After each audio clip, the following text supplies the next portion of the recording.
Hi, everyone. Thanks for joining us for this episode of Cardinal Control Room. I'm Dottie Kreps, president of the BSU Department of Media Alumni Society. Today's conversation is going to be focused on filmmaking in Indiana, and I'm excited to welcome our moderator and panelists. Our moderator today is Ben Strack. He is an assistant teaching professor of media at Ball State. He joined the faculty in 2017, but before that, he had a short career in broadcast news as a photojournalist. Then he shifted his career to long-form media, where he's worked on over 40 film projects as writer, director, cinematographer, or sound designer. Our panelists today are Rachel Hardy, Hannah Myers-Lindgren, and Eric Pascarelli. All three have been involved in filmmaking in the Hoosier State, from producing, directing, editing, or owning a production company. So thank you all for being with us today, and I'm going to hand things over to Ben to get our conversation started. Awesome. Thank you so much, Dottie. This is a lot of fun for me, I have to say, because I am a new enough faculty that I know so few alumni, and so my alumni list is constantly growing, but it's great to be here with three amazing alumni who had left before I even got here. So it's wonderful to meet all three of you. I sort of want to give each of you a chance to further introduce yourself, tell us more about yourself. And I'm also going to start with the first question, which is going to be, what inspired you to really get started in the world of filmmaking? So, Rachel, if you want to go first, just tell us a little bit about yourself and what inspired you into this. All right. Well, hi, everyone. My name is Rachel Hardy. I am actually a 2014 grad of Ball State. I currently work as a full-time video editor for a content studio down in Atlanta called Bread and Butter Content Studio. And then on the side, I also do regular video editing for BuzzFeed and all of their different channels. And as far as what got me inspired to get into filmmaking, I actually got interested in it back in high school. My high school did like these huge semester projects, and each semester was based on a different theme. And so at the end of the semester, you'd have to do like a research project based on that theme, and then you have to have some sort of technology portion to it. And I just randomly one day decided to try to make a video for my technology piece, and really just like finding myself interviewing people and being able to piece together a story and a narrative was what really got me interested in filmmaking. And so from there, I just went forward with it and haven't looked back since. Awesome. That's amazing. Hannah, how about you? Tell us a little more about yourself and what inspired you into this world. Absolutely. Yeah, I'm a 2013 graduate from Ball State, and I work full-time for Tilt 23, a production company in central Indiana. I also work part-time for the Heartland Film Festival, doing their social media. And then I do documentary work, both with Tilt 23 and on the side. And similar to Rachel, I got involved in video in high school. I actually wanted to do a photography class, but it was full because everybody wanted to do photography. So I had to do video. And our first project was over Thanksgiving, and they said to interview a family member. And I interviewed my grandfather, who is a 3-war vet who was in World War II, Korea, and Vietnam, and he was a helicopter pilot. So I interviewed him, and when I played it back to my family when I was finished with it, just like the emotional reaction really made me realize how important it is to tell people's stories and to hear other people's stories. And that's really what got me into documentary work. Cool. All right, Eric. So tell us a little bit more about yourself and what inspires you. Okay. Yeah, I guess just like the other two, I kind of got started in high school, and I really liked, I had a video class where like we had a project to shoot and edit something. And like when I first started editing something and like just piecing it together to make like one cohesive little video, I got like really addicted to the editing and being able to like make a story out of editing. And so then I went to Ball State and graduated in 2011. And I am obsessed with movies. So I kind of, when I'm not making a video or I guess a movie or whatever, I am at the movie theater watching them. So yeah, I just surround my life with movie related things. Very cool. So what keeps all of you motivated to do this stuff? Where do you find motivation? How do you seek that out? Is that something that you have to wait to be inspired, or you dig at something to pursue? Is it self-reflection? Is it looking outward? I'm curious if any of you have motivation advice for folks on filmmaking. Rachel? Well, I'll say for me, I think that a lot of ideas for stories or narratives just kind of come to me. So even just in everyday life, there may be something that I see that I'm like, oh, that would be really interesting to kind of be able to dig into that story a little bit more. And just because I love storytelling and I love video production and the whole process of it so much that a lot of times I'm really eager to do it, and I don't necessarily have to like find that motivation, especially if it's a story that I feel really deeply about. So I think for me, it's really just the passion behind it and loving what I do that just kind of drives me and keeps me motivated with wanting to do this and wanting to keep telling different types of stories. Yeah. Hannah, anything similar for you? Yeah, I mean, I think exactly what Rachel said in regards to there's always inspiration. I also feel the same way about that feeling that you get when a story comes together. Like say you have 7 interviews and you're like, oh God, how is this all going to come together? And then as soon as it starts clicking in your brain, that feeling is just so satisfying for me. And I love that. And then also just playing it back, especially seeing subjects of your film, seeing them see their story told and get that validation is really rewarding for me and keeps me wanting to, keep telling stories. Yeah, very good. Eric, how about you? Yeah. Where do you find your motivation? Yeah. So motivation for me kind of is, since I watch so many movies and all of that, I kind of, the idea for me is I think of the sort of movie that no one else is making, not necessarily that it's like cooler or better or anything. It's just that like some movies have certain plot points and things that I am like, I don't want to do any of that. I want to do something a little bit different or have different kinds of characters. So I basically try to make the kind of movie that I would want to see.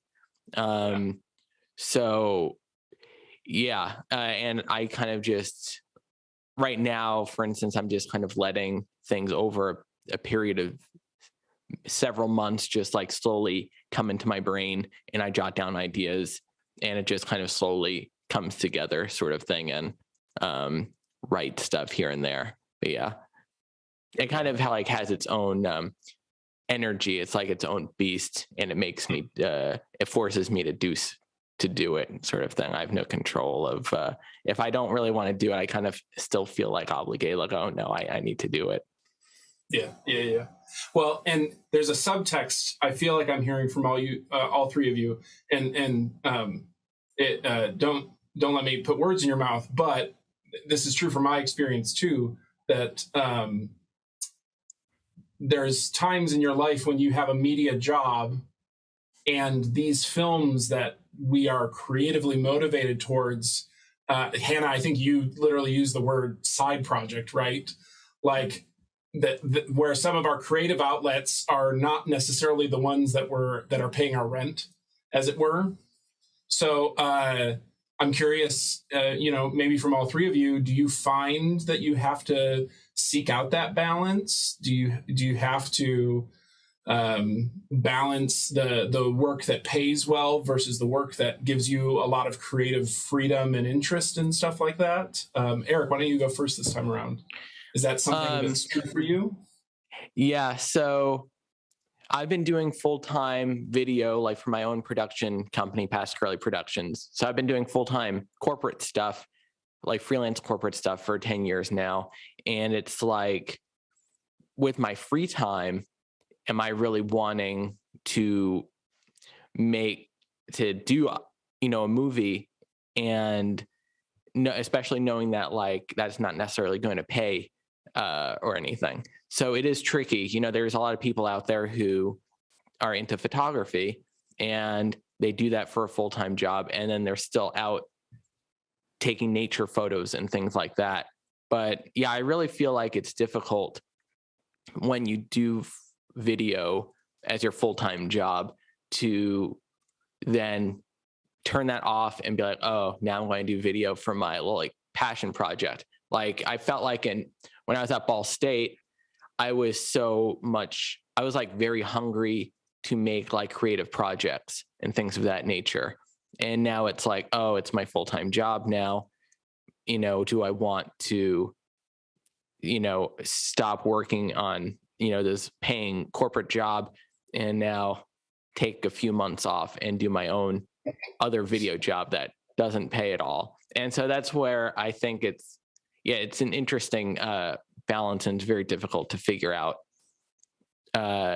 what to spend time on, because it's like one you might enjoy it. Yeah, it's a hard thing to balance. Yeah. Hannah, how about you? Anything similar to that? Yeah, I mean, time is definitely a limited resource, right? It definitely was different once you get out into the real world and are having to make money and having to do more corporate things. I've been pretty lucky both between the production company I had and then the production company I work for now. We do a lot of like stuff for nonprofits or communities or causes. So, a lot of the times it's still, rewarding in its own way. But then, doing actual short films on the side are different, although sometimes it coincides. Like my short 50 Little Birds was produced under Tilt 23, so I produced it with my coworkers. So sometimes the stars align, and a project can be part of the thing that you're also doing for work, but there's definitely a balance. Yeah. Rachel, how about you? Yeah, so I would kind of echo the same thing. I think that being a creative is definitely an interesting kind of life to navigate. And for me, I feel like having my side projects, or having like the things that I'm really passionate about and doing those on the side, is what keeps me going.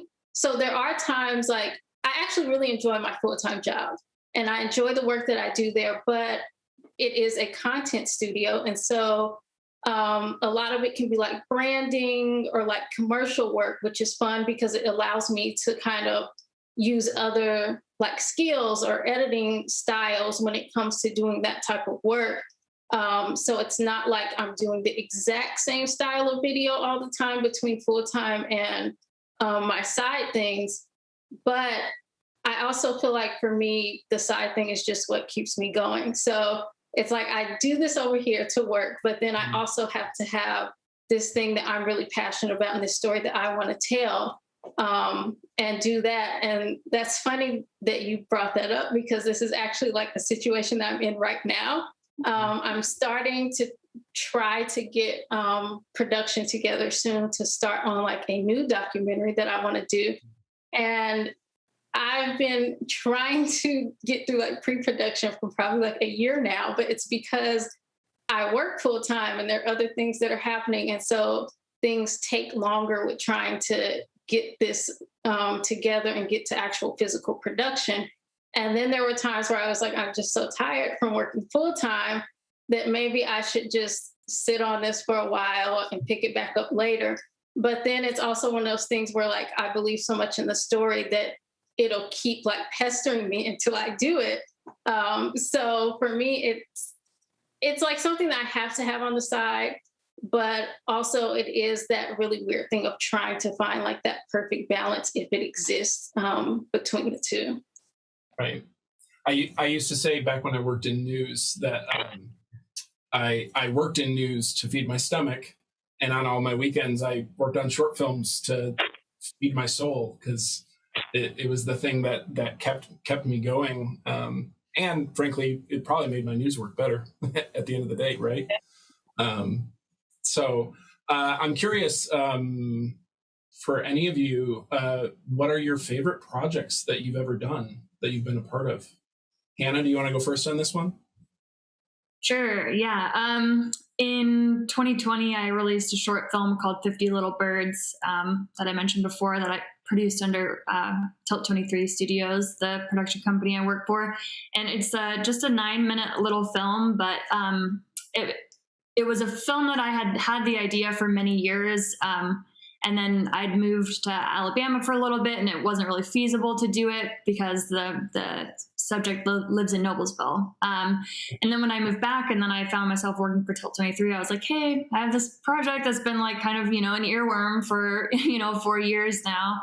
And we were finally able to produce it. And it was one of those where like it came together and it happened when it was supposed to happen because the right team was on it. And it came out better than I could have ever imagined it, just between the cinematography and then how the story ended up. And it definitely pushed my boundaries to my comfort zone, because I'm typically tend to be a pretty linear editor. And this is much more of a winding sort of poetic story that kind of doesn't hit the nail on the head with exactly what we're talking about, but kind of talks around it. So many people have told me how much it impacted them, because it talks a lot about processing childhood trauma and becoming, who we want to become and doing the things we're passionate about. And that's what life is about, all packed into 9 minutes. So it's definitely the thing that I'm the most proud of ever having created. Very good. Eric, how about you? Well, I guess by default, it would just be my movie I did last year. Because everything else has been corporate videos, and I like all of those projects. But in terms of, I guess, the most interesting one was I directed and wrote and did everything else with, except the audio work for the most part. I did a feature film over the summer last year called Chasing Rabbits. And that experience was just very interesting. And it's now, over with. We had the premiere last year. So like all of that was very gratifying and just an amazing experience to like see it all turn out and see people like watch it or be interested in watching it. And going through like the festival circuit and whatnot, which is what it's going through now. That was just a huge project that I did so much on, and it was definitely the most gratifying or interesting thing I've done. Nice, very good. And Rachel, how about you? I would say, like everybody else, my short documentary that I did that went through the festival circuit in 2020, I believe. It was called Black Unscripted. And for me, that was the one thing that I'm most proud of, because for one, it is like the first short documentary that I did of my own on that type of scale. And it was something that I definitely walked into not knowing what to expect or really where it was going. So just to see that all come together, and I did it pretty much solo. I didn't have like a legitimate like production crew, or of course any funding or anything like that. So I definitely learned a lot about myself with going through that process. And so I think that would be the thing that I'm most proud of. And then seeing it go through festivals and get accepted and get an award and all of that. And then also just kind of echoing something Hannah said earlier about being able to see the people that are in your documentary and watch them getting to see their story being told, and the satisfaction and the joy that they get out of that. That really hit it home for me. And so I think that would probably be my favorite thing, or the best project that I think I've been a part of and done. Yeah. Yeah, Rachel, I think both of our films were in indie shorts at the same time. Oh, yeah. Ball State taking over a little bit. So who has upcoming projects? Rachel, you said you sort of have a pre-production, something in the works? Yes, so I am working on, it's going to be another short documentary. And this time it's going to be dealing with education and kind of like looking at equity in education. And so that is kind of where I'm at now. I'm in, like I said, pre-production. So I'm still trying to nail down all of the people that I want to be a part of it and kind of taking like those initial meetings to kind of explain to them about it and all of that. So very good. Hannah, do you have anything in the works? Right now, I'm kind of in between because I did a film for Indiana Humanities as part of their Waterways film grants called The Net Makers. And so it's currently going around on their Waterways tour, and I've applied to a lot of festivals. So I'm just kind of like, that's my main like side thing I'm monitoring right now. And I do have a dream project that I want to work on, but it's another one of those where I would just want to wait until it's the right time to do it, and that I have the resources to do it, and I'm not there yet. Yeah. Eric, how about you? Anything in the works? I've just been like writing. And you're coming off the tail of a feature. You're coming off the tail end of a feature anyway, so yeah. Yeah, it's one of those things where it's like that takes up it took a lot out of me. And that's still doing like the festival thing. And that'll end, in a few months. So I'm trying to get into that and also like putting it out for rental or streaming and stuff like that. So I'm putting a lot of energy into that still, but, I've been slowly writing a new project, another feature, that, maybe it'll happen next year. Maybe it will never happen. I will see what happens, but yeah, I need a little time off from it. Fair enough. Yeah.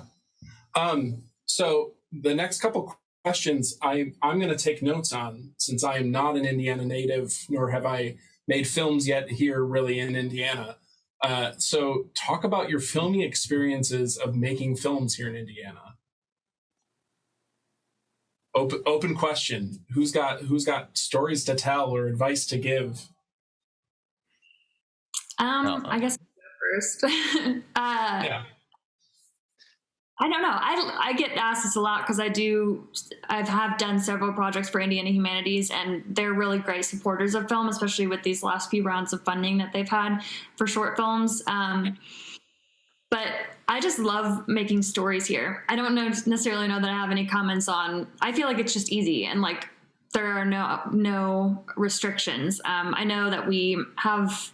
When you're talking about bigger projects and tax incentives, that's like a different thing. But in terms of telling small stories, telling stories of just people who live here, I found it, I love it. I feel like we have a lot more rich diversity in this state than people tend to give us credit for, especially in like the mainstream media. So I like being able to kind of like bust that myth of like Midwesterners are all the same, and really showcase different stories from throughout the state. Yeah. Who else has advice for me or other alumni? I shot my feature all throughout Bloomington. So this is all summer of last year, and that was Bloomington, Greenfield, Fishers, downtown Indianapolis, and Carmel. I think that's it. And so like each location has something interesting. So like in Greenfield, it was kind of like a farmhouse in like kind of in the middle of nowhere area, which was good. And in Bloomington, there was a very nice like wedding venue that we used that was like a farm. So like we were able to use like the corn was the highest length or whatever. So it was nice and tall and looked really good. And we did quite a few shots outside with like the sun down in the corn area, and like it looked really cool. So like that was all great. It was interesting in terms of like getting permission, like people got pretty excited usually at the idea of, oh, film and Indiana. So like that was exciting for people. But yeah, it's definitely not usual for them here. I assume like, you know, in LA constantly they know the drill with all of that stuff. But here you're kind of like showing them a whole new world and they get kind of fascinated by it.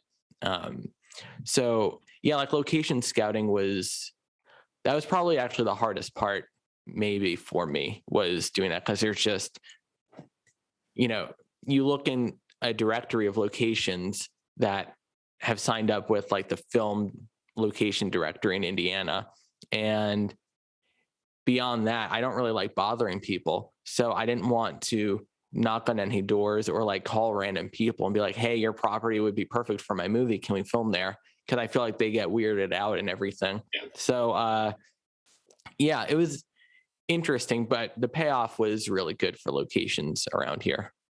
Yeah, I can see that. Mm-hmm. Rachel, how about you? Any advice? Yeah, so I don't know that I have advice, but just to speak towards kind of the process of filming in Indiana and then comparing it to where I am now, because now I'm living in Atlanta. And I haven't gotten to actual physical production on my upcoming project here yet. But just being in pre-production, I can see a difference. Because in Indiana, when I was filming my short there, it seemed like people were a lot more willing to kind of let me use different spaces as far as like filming locations. Because like Eric said, generally people are like really excited and they'll be like, oh my God, you know, like film. And so everybody was really happy and willing to allow me to use different locations, which was really helpful for me in the instance of not having really any budget to create this short. But here in Atlanta, where there's so much happening and like TV shows and movies, filming all the time, everybody has their rules already in place for filming, and things cost a lot more trying to secure locations. And I didn't even think about that. I thought that it was going to be kind of a simple ask like I did in Indiana. And everybody's like, we're so used to things filming here that we already have our rules and protocols and our fees in place, and you have to abide by that. And then I will say the other thing is, in Indiana at the time, I think a lot of my friends that I worked with in video had at that point kind of moved away. And so I felt like I didn't have like a real core production team to help me there at the time. I had friends who stepped in from time to time throughout the process, but not like an actual core production team. And on the flip side, here in Atlanta, there's so many videographers and different creatives that I have a lot of people to choose from. But then the downside is because there's so much happening here, a lot of people are always booked and they're always working like weekends and weekdays. And so it's hard to kind of find people and try to get them to be a part of something that is a lot lower budget than something they could go out and do and get paid a lot more for and stay busy with their freelance stuff. So I would say that's kind of like the difference that I've seen. But luckily, I did have people who came alongside me in Indiana and kind of helped. Like this guy that I know named Derek, who owns a production studio heading towards downtown in Indianapolis. And he allowed me to use actually his studio for like all of my interviews at no cost, which was nice. And so there were a lot of people that like rallied around me, just kind of like that Hoosier kind of hospitality that came with supporting somebody else in Indiana trying to do a film. And so that is one thing that I definitely feel like I'm going to miss this time around, just kind of having that hometown feel and that hospitality and rallying around. So, yeah. I assume, of course, that you're talking about Derek Hammer, who... No, actually, no? He owns like a production studio called The Box Indie. And it's yes. Yeah. Mm-hmm. I've seen them too. Yeah. They're really. I did like some freelance work with him right out of college. And so he was a really good resource when it came time for me to create my short. So yeah. So speaking of things like the Box studio there in Indy, or like Hammer Lighting and Grip down towards Indy, all of these sorts of things, what kind of resources for physical spaces, for equipment, or just for like people and brainstorming and groups, what kind of resources do you all know of that exist sort of around here in Indiana to try to help filmmakers? Is there anything that comes to mind? So like, I know on Facebook there's a group, the Indiana Filmmakers Network, which I've tried to be somewhat active in. And that's where I did like all the casting for my movie for the most part. Like a lot of actors kind of scope that out and stuff like that. And that's always a great place to say, hey, I'm making a feature or I'm making a whatever. I need some crew and all of that stuff. And that's a very helpful internet kind of location. In terms of physical locations, I know what you mentioned, like Hammer, like Grip and Lighting. I think they also have, do they also have a side business that does like higher end video rentals, maybe? Yeah. Derek has a few operations running now. Yeah. Oh, okay. Yeah, like you can rent some really high end, ARRI cameras and stuff like that. But yeah, since I'm a video production company myself, I was like, I'm just going to buy everything, or since I'm just going to use it on my corporate videos anyways. So I didn't rent anything, but yeah. Yeah. Have any of you been tracking some of the legislation movements happening in Indiana with film incentives coming into the state? Anyone see what's changing, and is that exciting to anyone? I think so I do social media coordination for Heartland Film and have been involved with them for about 12 years now. And we definitely got really excited just because we're hoping that it can bring bigger, outside production companies and make it worth their while to come here.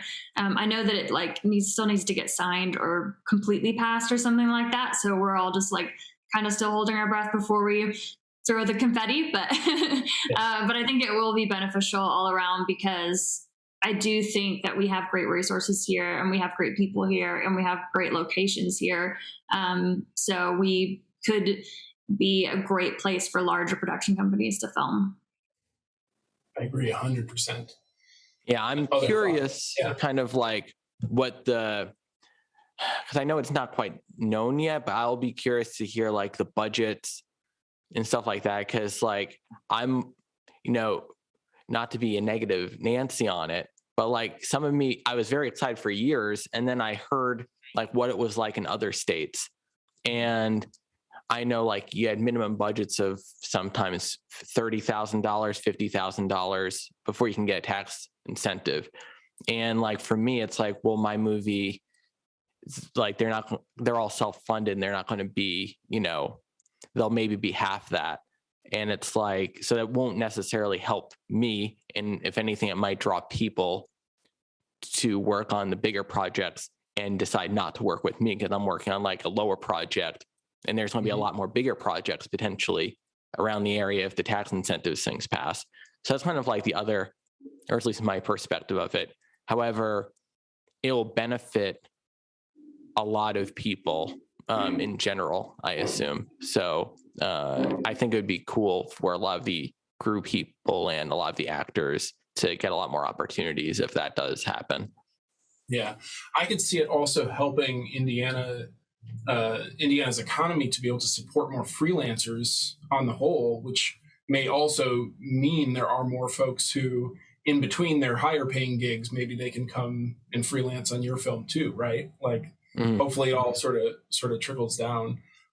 Rachel, I know you're out of state now, but have you watched any of that? And does it make you hopeful for anything back in Indiana? I've heard a little bit about it, but not enough being down here to kind of really keep up with it. But just from the basis that I've heard, I would really agree with kind of what they've already said with it being exciting in the sense that like it could bring more opportunities for different crew members or cast.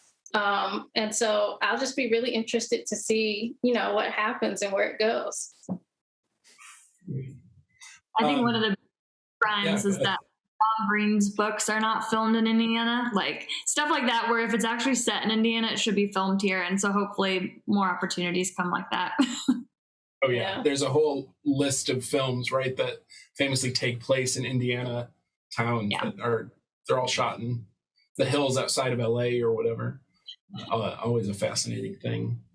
We should do a whole subcultural series on films claiming to be in Indiana. A whole festival out of it. So I'm curious, maybe the incentives aside, maybe, but taking that into account, maybe taking into account organizations and interconnectivity and studios popping up in around the state and that sort of a thing.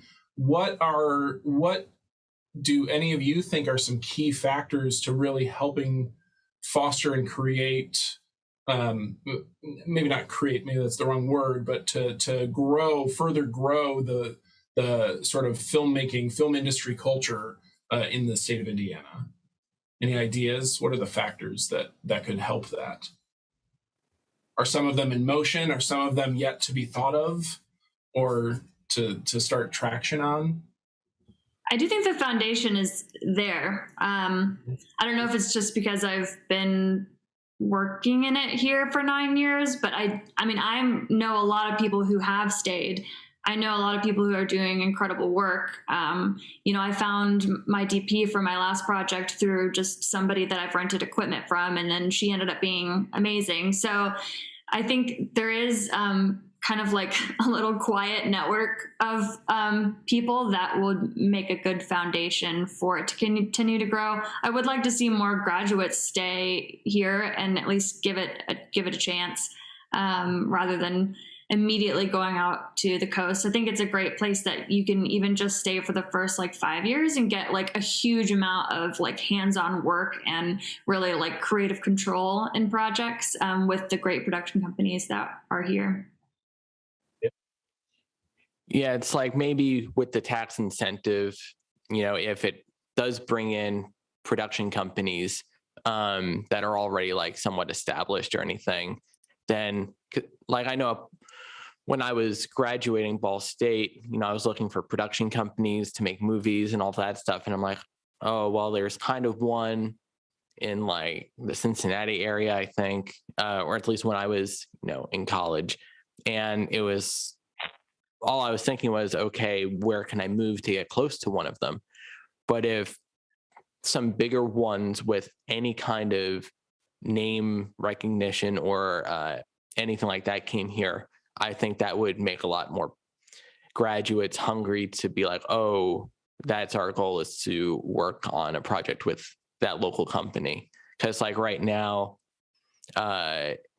it's hard probably because no one is, it's you need something with some sort of recognition probably for graduates to want to clamor to work with who has made some sort of movie or something. And maybe the tax incentives will kind of help with that. Yeah, I could see that. I will say, I agree that I think there is a foundation there. But I would also agree with it kind of being a quiet network. And so experiencing being here, just coming here, it's you just can kind of randomly just fall into the world of video because there's so much happening and there's so many creatives and just so many different networks and groups and everything. And I feel for me at least, it felt Indiana was missing that connection piece, where it would be easier to kind of find that network and find good people in that network to kind of be with. And so I will say, I don't know if you all are familiar with Who Docs that launched recently in Indiana, but Black Unscripted is streaming on their platform right now. And so I think things like that also really help, because that is a way of kind of centralizing like different Indiana stories and being able to go to this one central location and find different documentaries and different shorts and different videos made by Indiana filmmakers or featuring Indiana stories, which also then kind of builds kind of a little bit of that network that I feel like is missing, or kind of bringing people together in a sense, that all do film, so that people aren't kind of isolated in these different little areas or little bubbles. And then I also think Heartland does a great job with supporting Hoosier films and kind of connecting people as well. So I do think that there is a foundation there. For me, it just seems like there's some sort of missing piece a little bit with kind of bringing it all together. Yeah. Oh, Go sorry. ahead. Yeah. I was just going to Yeah, piggyback off of like the Who Docs. Yeah, I know about that, and I think that is that mainly Hoosier documentaries, I think. And I know like Hoosier Films is also, that was a film festival, but also they have like an app which is just strictly movies made in Indiana. And like, I think that's helpful. And I think, yeah, Heartland is great because it's like a massive festival here, but they also have like an Indiana category, whereas like a lot of film festivals, even in Indiana, they don't even have like an Indiana category. So they'll take 2,000 festival submissions from like all over the world, and they'll pick like their favorites of those, and they will completely ignore like the actual local Indiana stuff. And it's kind of mind-boggling to me. But yeah, Heartland, I like because they actually have something like that. And I think that gives at least people some sort of goal or something in the area where it's like, okay, I have a shot at being in a Heartland Film Festival or something like that. Whereas there's, you have to look for motivation. And I feel like that's very helpful. I know for me, I grew up going to Heartland. Since I was like 14, my mom would take me, and we would specifically go see the shorts collections because we loved being able to like rip the little papers and vote on our favorites. And then to see my film at Heartland in the Indiana Spotlight category 2 years ago, I mean, that was all I could dream of when I was a kid. So I definitely think they do a great job. They also do things like they partnered with the Indiana Historical Society last week to do Hoosier Spotlight Nights, which played the new Kurt Vonnegut documentary and then the documentary about Crispus Attucks High School. So yeah, they do a great job. And then Can is a great new local resource that is doing a lot of stuff, showing a lot of small Indiana-based films. They're also doing, I'm participating in June in a youth filmmakers workshop day there, which is high school students. And I love that. I love getting just kids in as soon as we can. I mean, all of us started in high school. So I think that there's definitely like in the last couple of years, it's really starting to get stronger in Indy. Yeah, go ahead. I was just going to say my movie premiered at the Can back in November. And it's like, really, yeah, that. And I think, yeah, like they seem to be very interested in trying to have premieres and show some local films. And that's a pretty new place. So like, that's a new added incentive for people, I think, locally, which is really cool. Yeah, they're big on connecting to their local community, I've seen. Yeah. Mm-hmm. Rachel, what were you going to say? Oh, yeah. I was just going to say, I think things like that, like Hudocs and Heartland and all of that, resources like that are really good, and I think are really helpful because those give a voice to Indiana filmmakers. Because I know a lot of times, like I've even heard people be like, "Oh, you guys make film in Indiana? Like, what do you mean you make film there?" And so it's kind of weird that people think that like there's no stories in Indiana, or like people aren't working in film or doing like documentaries or anything in Indiana. And so I think having things like that or resources like that promote Hoosier voices and uplift those is really helpful, because it allows people to see that there is a filmmaking community there. And I think things like that can only help strengthen it. Yeah. Something I think I heard a few of you say is that there's a good foundation and there's a quiet network. And I think the solution maybe is that we need to turn up the volume on that network, right? We need to crank it to 11, as it were, and increase the volume on it. And I think it sounds like the festivals is one really good step. Are there other good steps to sort of increase the loudness of that interconnected community? I think not only the local festivals, but even maybe more importantly, submitting to other festivals.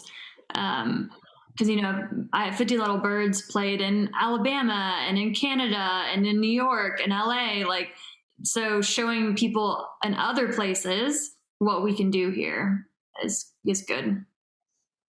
Awesome. Very good. I just want to jump in really quick if I can. Yeah, please do. And you've talked about the festivals. Can you kind of give us an idea, talking about that festival circuit, what do you have to do and what's it like? So I didn't jump in. Oh, I mean, yeah, it's expensive in terms of, so I use a resource, and I'm sure Hannah did. It's just like filmfreeway.com, I think. And you upload your movie, you have all of your information on there, and you can look through thousands of film festivals.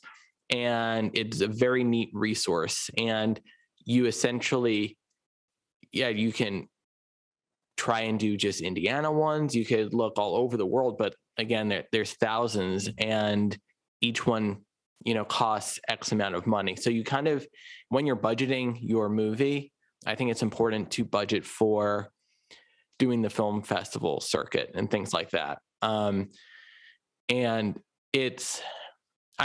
after doing it, and I'm still kind of in the middle of it, but after doing it for this period of time, I now know in the future, like, there's no reason to waste your time submitting to certain film festivals. There's a lot of ones that it wouldn't benefit you in any way to be a part of, and you're just paying money to, basically, for no reason. Or they're cost prohibitive, right? Yes. Yeah. I mean, maybe on average, it's maybe $50 to submit to each one. And I think there's just a lot of resources that you can read online about which ones to submit to and why to submit to it. But yeah, it's interesting. And the only one that I've physically been to was, because just started that this year. I went to the Hoosier Film Festival in Bloomington, a month ago. And that was a really cool experience. And it was great. We won Best Actor for that movie. And so, like, that was a very fulfilling thing for me, at least. I'm sure it was very fulfilling for the actress also. But yeah, it's a bit very interesting, the festival stuff. It would be great if Ball State maybe would do a film festival or anything like that. I do have some tips, or I guess I have like a certain strategy when I go about it for it. I create a spreadsheet at the beginning before I've even finished the film there's like a way to do lists in Film Freeway, but you can't like sort it and stuff. And I'm like just enough type A that I want to have a spreadsheet. So I have like a spreadsheet and I list, the ones that I'm interested in, but I like prioritize the ones that I think I'd be more likely to get into. So those are ones that are regionally. So, the states surrounding Indiana, states I have any connection to, like Alabama. Also any themes. So with 50 Little Birds, we got into several mental health themed filmed festivals, but we also got into like outdoors themed film festivals. So any themes that your film might touch on, like search those themes in Film Freeway. And then I put them all in a spreadsheet and I kind of divide it into like stages. So it's not as much of a financial burden to do like all of them at once. Because if it's $50 a pop and you're submitting to like 20 film festivals, which is not even that many. I mean, that's just a lot of money. So I usually do it in phases. You can also see there's usually early bird deadlines that are cheaper.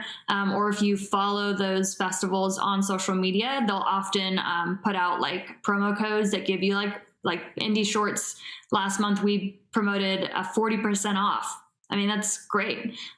So yeah, if you're really, really interested in submitting to a festival, like look at them early, way before the end of their deadline, and follow them on social media. Now, Hannah, I think you already pointed out you've done this before, but have you been to other film festivals, or has anyone else been to festivals where you're screening at it? Like it's a different feel to go with your film to a festival, sort of a deal, right?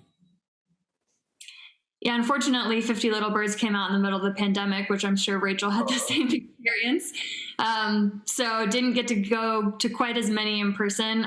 But the premiere was at Indie Shorts, which was out at the Tibbs Drive-In. And it was just like the most magically perfect, like great weather, not too hot, even though it was July. So that screening was truly amazing. But yeah, I haven't really gotten to go to many other festivals, honestly. Yeah.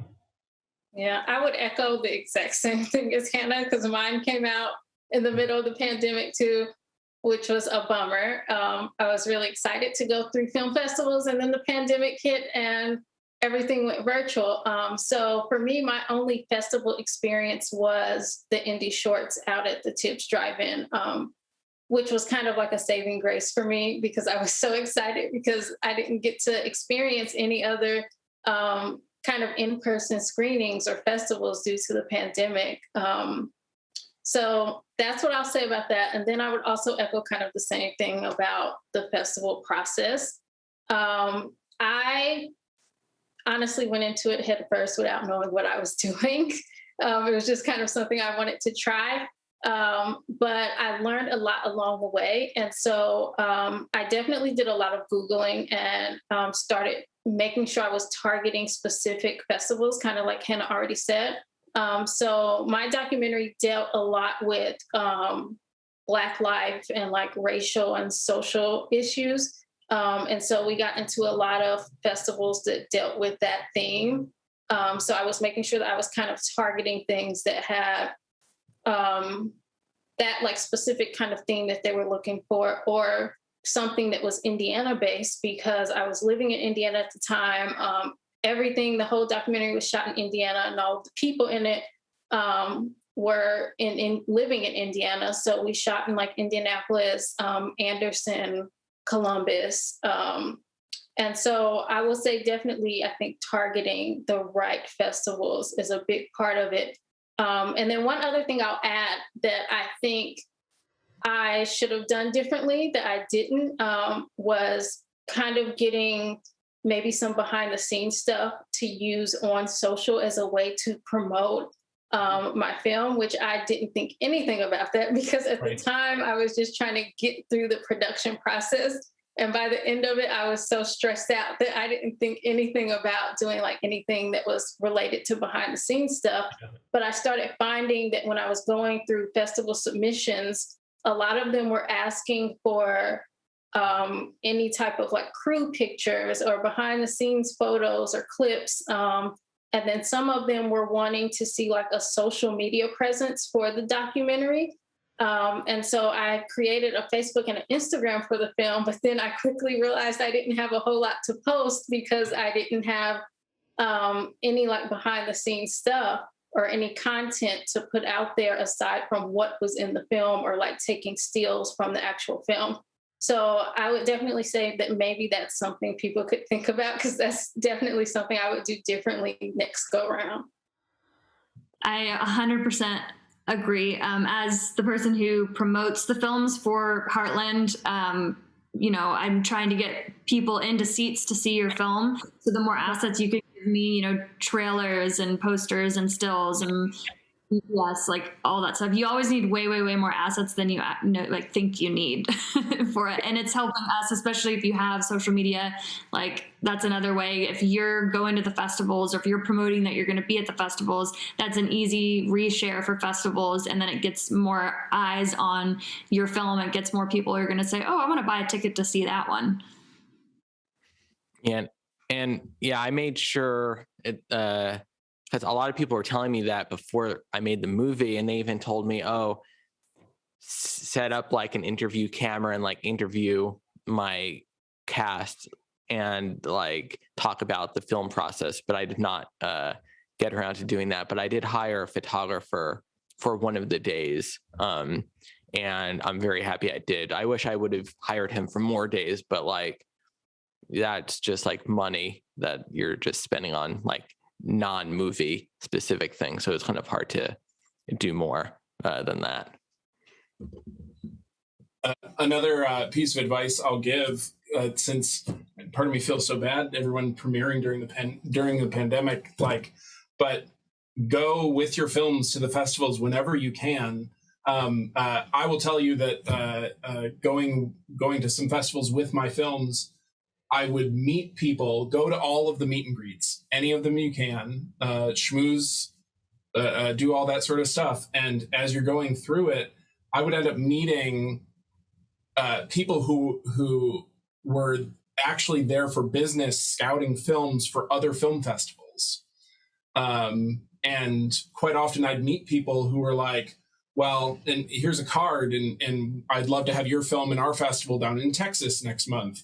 And this will get you in for free or for $10 or for 50% off or whatever it is.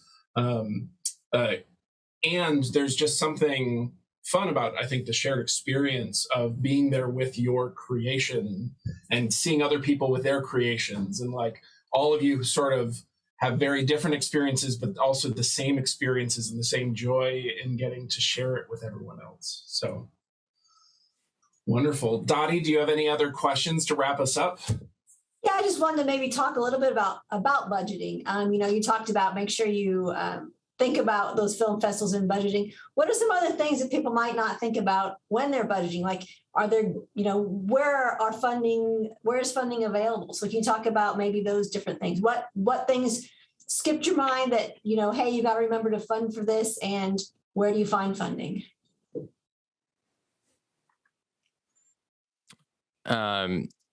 So I self-funded my movie just through like saving up money over the course of years.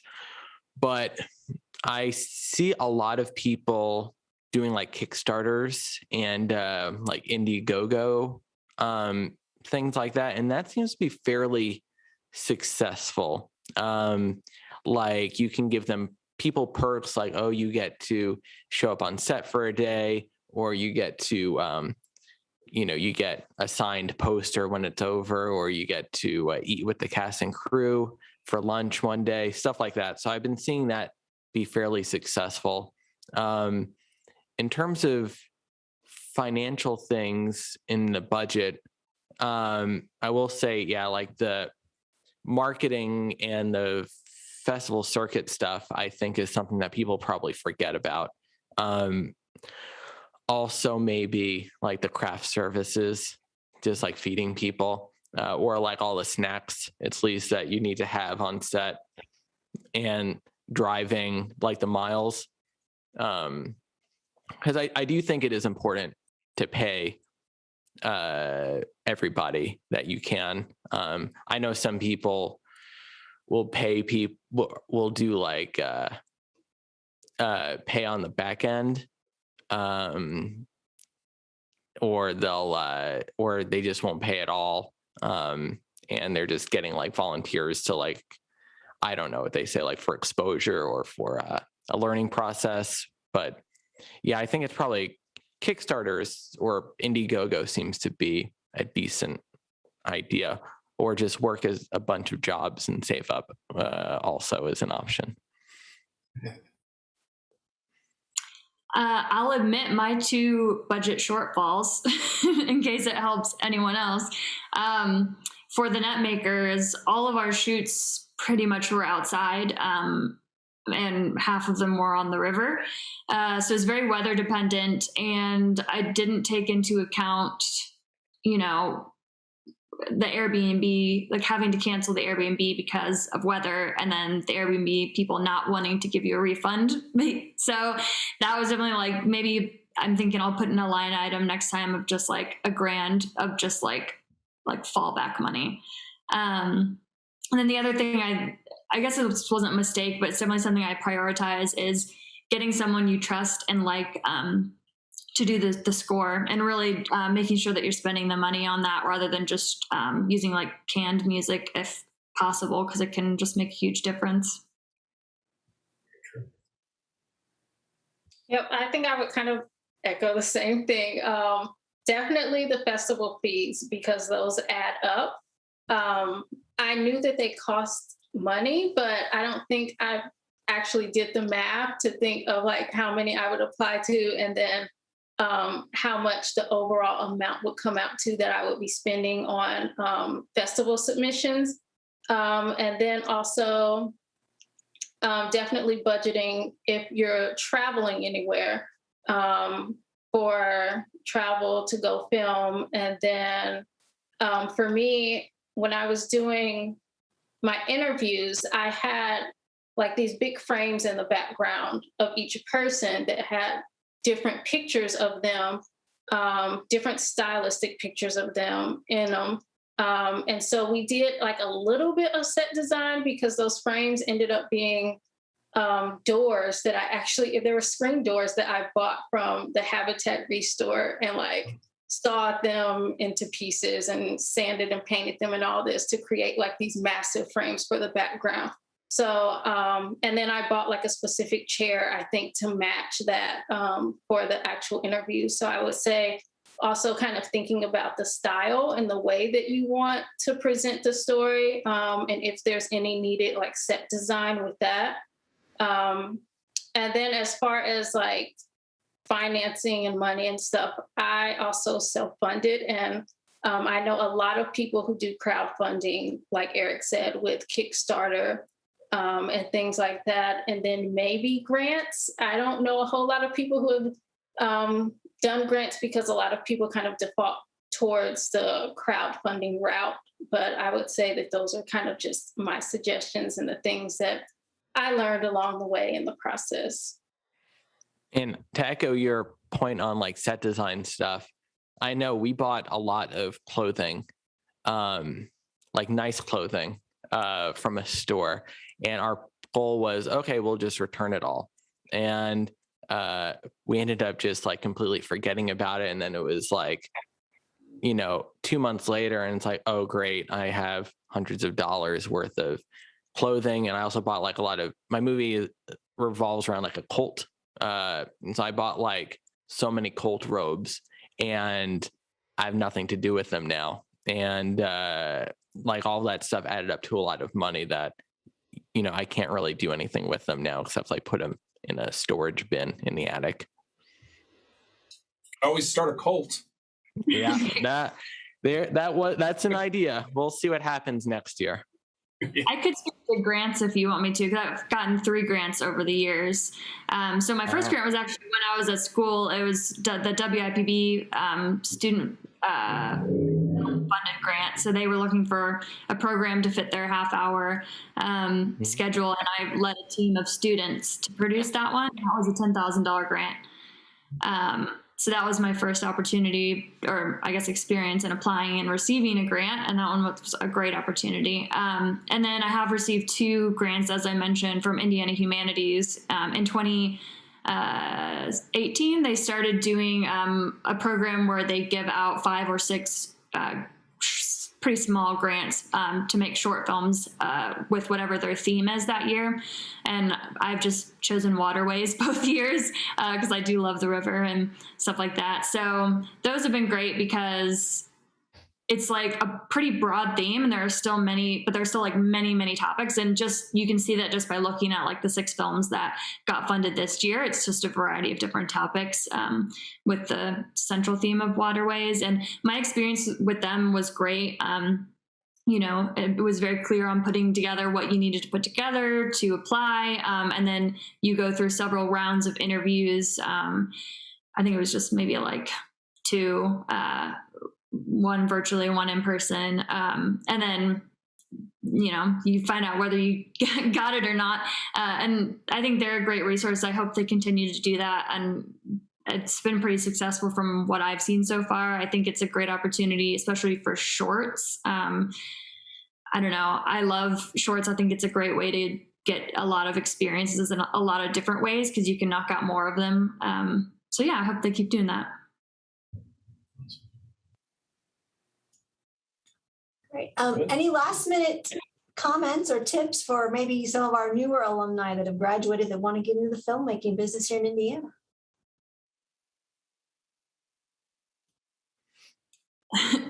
Just make connections, I guess. You know, I just reached out to Sonny and asked him if he had anyone that he thought would be interested in possibly taking over some of my freelance work. And so just by that person making a good connection with Sonny, then they got connected with me, and now I'm going to be giving them work. So truly, like when I graduated, my mom would always tell me network.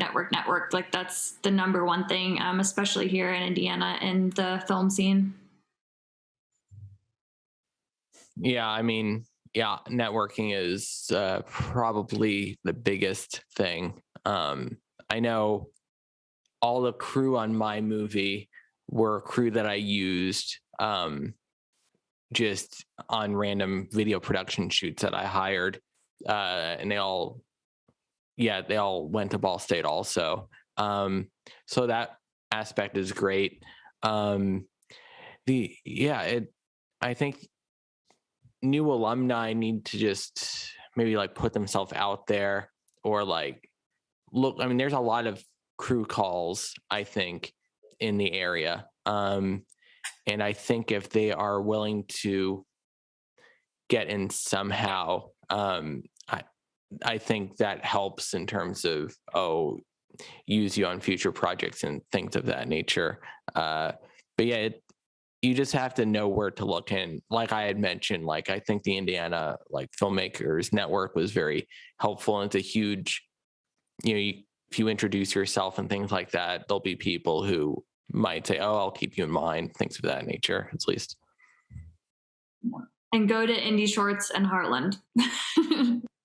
Buy like one of the big passes and go to all the like after hours events and introduce yourself to everyone.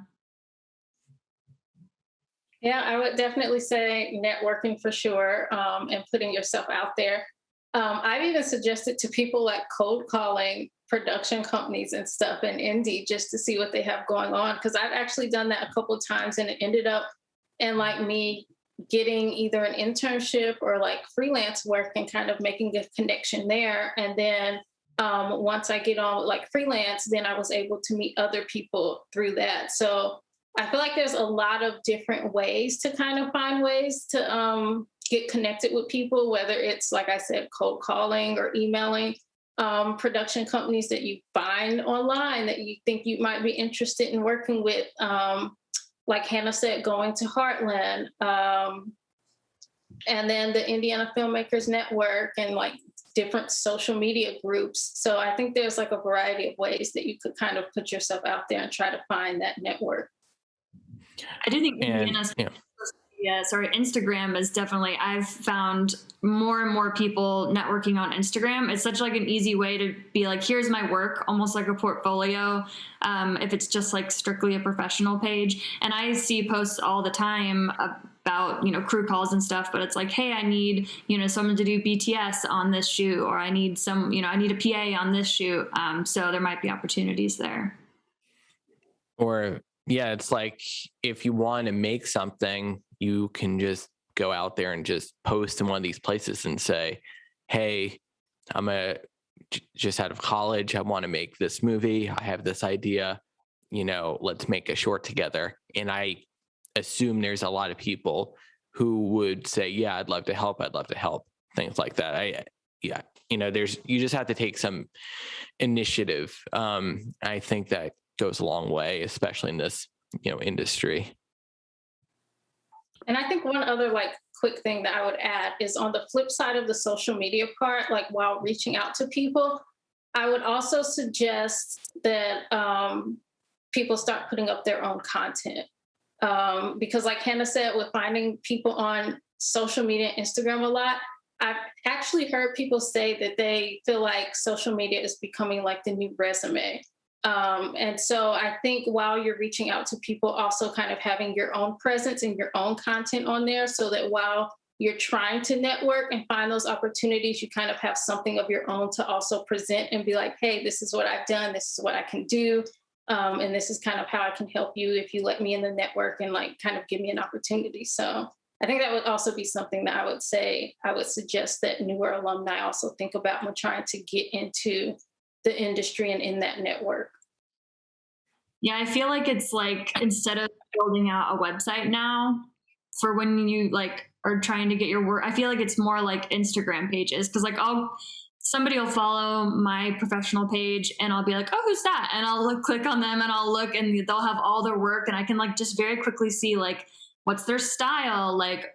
Are they a cinematographer? Are they a producer? Are they a director? It's just so easy and it's all right there. So, and plus then you get a little bit more personality too, I feel like. Yeah. Oh, great. Well, I think we'll wrap things up then. If there's no other questions you have, Ben. No. I want to thank Ben for being our moderator, and I want to thank Rachel, Hannah, and Eric for joining us in the control room tonight and for a great conversation about filmmaking in our Hoosier state.